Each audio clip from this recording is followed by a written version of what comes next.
Welcome to the Tom Brokaw News Center here at Universal City. I'm Conan Nolan. Joining us from Washington, Representative Adam Schiff, Democrat of Burbank and Chairman of the House Intelligence Committee. Congressman, you get a more detailed intelligence briefing than the rest of Congress. Based on what you heard about the killing of Iranian General Qasem Soleimani, is it possible the administration was correct? Had they not acted when they did, American lives would have been lost.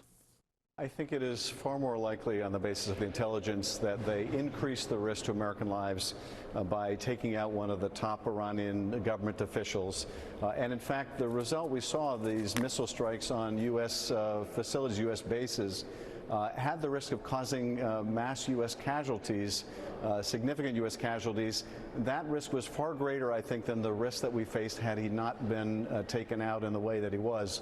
So when I look at the intelligence, and I've had several briefings on it now as a member of the Gang of Eight, as well as a member of the Intelligence Committee, you need, I think, very clear evidence of an imminent threat, and you need clear evidence that removing a top government official is going to either eliminate or mitigate that threat, and the intelligence did not support that conclusion. But still, Speaker Pelosi, Senate Minority Leader Schumer, and others have agreed that General Soleimani was very effective at killing Americans. Hundreds of U.S. service personnel died in attacks he orchestrated. He was behind the burning of our embassy recently in Baghdad, behind the killing of an American contractor before that. In fact, the argument can be made that this was the general's job, killing Americans. So why does it matter if an attack was coming within 24 hours or 2 weeks? Well, you could also make the same statement about the Ayatollah. After all, the orders ultimately come from the Ayatollah.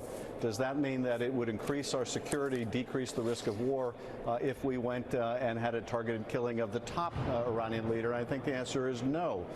You have to weigh the risk to America by a targeted killing vis-a-vis the threats to America.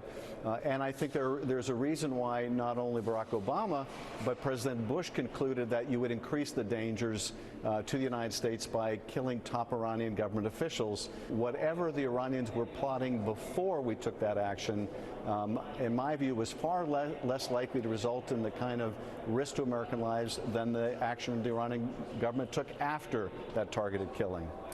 You passed a war powers resolution on Thursday. Was that a political move against the president or one of principle? Why, for example, was there not one passed when President Obama used American fighter jets in Libya, leading to the death of Muammar Gaddafi?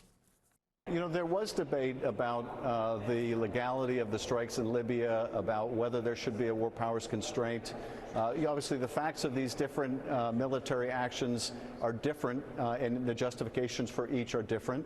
I will say that there were efforts to restrain what President Obama could do, the authorization that he was given. In fact, I introduced legislation, some of the first legislation, to repeal authorizations that Barack Obama was relying on for use of military force, and that Congress needed to reassert its authority over our war-making powers.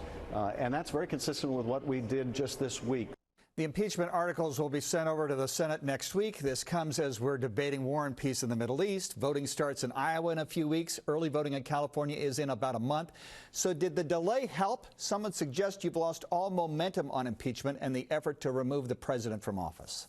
Well, what we have seen during this period of pause before transmitting the articles is the American people really have weighed in, and they've weighed in overwhelmingly to say that they want a fair trial in the Senate, and they want a trial that includes witnesses and documents. And I think that this period has served to flesh out Mitch McConnell, to expose that he is working hand in hand with the president as part of this effort to cover up the president's misconduct. And it has also flushed out senators and forced them to go on the record. Do they want a fair trial? Are they going to be impartial? Do they want to hear witnesses? They want to see the documents?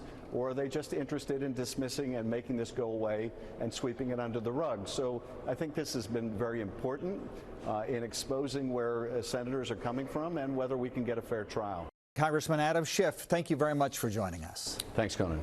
Now joining us from Washington is Congressman Brad Sherman, Democrat of Sherman Oaks and a member of the House Foreign Affairs Committee. Congressman, you have said that the taking out of this Iranian general was morally correct, but strategically an outrage. Why is that?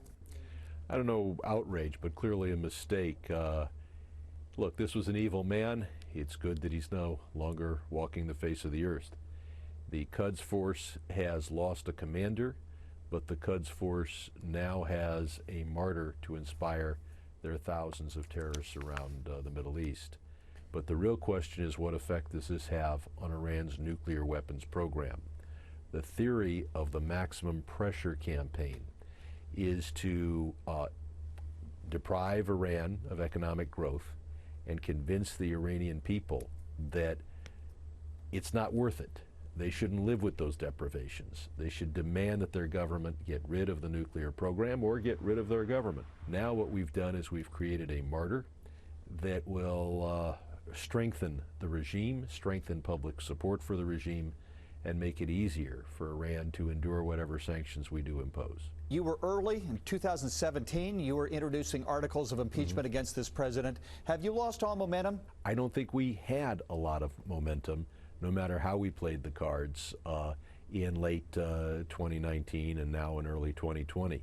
It takes a 2/3 vote of the Senate to remove a president, and I'm not sure there's more than a few Republican senators who will even seriously consider whatever case we put before them. So does that mean the impeachment effort was a fool's errand?